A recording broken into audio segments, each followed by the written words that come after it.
le design est un processus, parce qu'on a souvent tendance à lier le design à l'adjectif « c'est design », cette table est design, cette chaise est design, etc.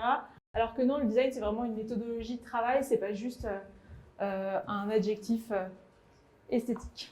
On dit le design est là pour résoudre des problématiques du quotidien, et du coup, il est là dans plein de secteurs d'activité.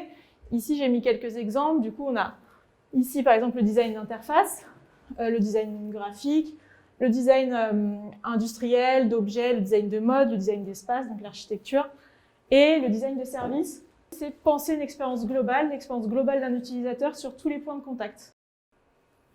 Le design écosystémique, ça va permettre de penser tout ce qui tourne autour, que ce soit les humains, ce qu'on appelle le vivant, nature, animaux, et l'environnement en général.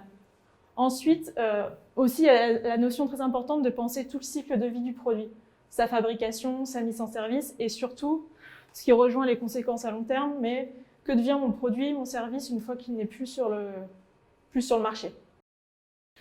Plutôt pour l'impact, aussi impact environnemental, sociétal, il y a l'exemple de la ville d'Amsterdam qui a lancé son plan de relance en avril dernier en se basant sur la théorie de la donut economy.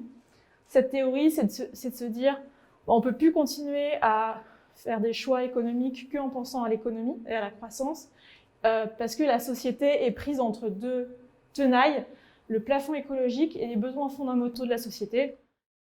Aussi, il y a des designers qui sortent des outils. C'est les mêmes outils qui sont utilisés en design centré utilisateur, mais ils les poussent un peu plus loin. Ici, on a une cartographie des acteurs classiques, mais qui va jusqu'au non-human. Donc, penser dès le début du projet aux humains, mais aussi à qui va être impacté dans toute la chaîne. Du coup, on en vient aux designers dans l'organisation d'une entreprise, d'une collectivité, d'une institution.